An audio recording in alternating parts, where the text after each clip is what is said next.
শপথের পর দেশের আর্থিক খাতকে ঢেলে সাজানোর ঘোষণা দেয় অন্তর্বর্তীকালীন সরকার। Centre for policy dialogue CPD এ খাতের অন্যতম অংশ ব্যাংক ব্যবস্থায় শৃঙ্খলা ফেরাতে বেশ কিছু সুপারিশ তুলে ধরে।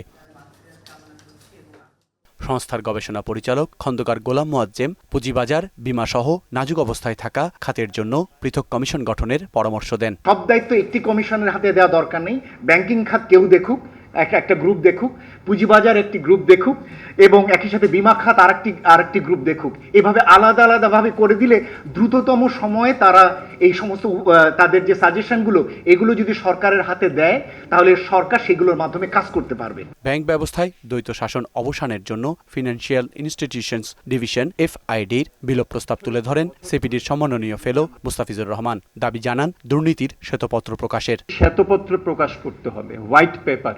হোয়াইট পেপারের অর্থ হলো যেসব দুর্নীতি ইত্যাদি হয়েছে সেই সব দুর্নীতির কার্যকারণ কি, কারা এগুলো করেছে সেগুলো নিয়ে কিন্তু জবাবদিহিতার একটা অংশ হিসাবে এটাকে একটা প্রকাশ করা, একটা কমিটি করে। যে সেন্ট্রাল ব্যাংককে আমরা যদি শক্তিশালী করতে পারি, তাকে যদি রাজনৈতিক প্রভাবমুক্ত যদি আমরা করতে পারি, তাহলে কিন্তু এটা আমরা নিশ্চিত করতে পারবো যে এরকম একটা এফআইডি না থাকলেও সেটা আমরা করতে পারবো।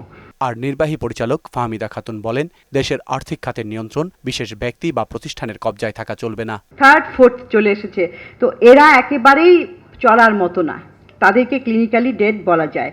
এবং বাকি অনেকগুলো ব্যাংক দেখেন, ভালো ব্যাংকগুলো যেমন ধরেন ইসলামী ব্যাংক ছিল তো একসময় ভালো, এটাকে অধিগ্রহণ করার পর আস্তে আস্তে এগুলো দুর্বল হতে হতে এগুলাকে আমরা বলছি মুমূর্ষু অবস্থায়। ব্যাংক বিমার মতো প্রতিষ্ঠানের লাইসেন্স প্রদান ও পরিচালনা পর্ষদে নিয়োগে নিয়মনীতির কঠোর অনুসরণ প্রয়োজন বলেও মত দেন তিনি। রাজনৈতিক সদিচ্ছাটা ছিল না, যার কারণে এটা কিন্তু প্রভাব পড়েছে এই প্রতিষ্ঠানগুলিতে এবং প্রতিষ্ঠানের দায়িত্বে যারা ছিল তাদের। আইন মেনে প্রতিষ্ঠান পরিচালিত হলে সরকার পরিবর্তনের সঙ্গে মালিকানা বদলের সংস্কৃতি বন্ধ হবে বলে মনে করেন ফাহমিদা খাতুন। এত দাবি, এগুলো কিন্তু আজকের দাবি না, এগুলো 2 দশকের দাবি বলতে পারেন, 2-2.5 দশকের দাবি চলছে। আর আসাদ, মোহনা সংবাদ, ঢাকা।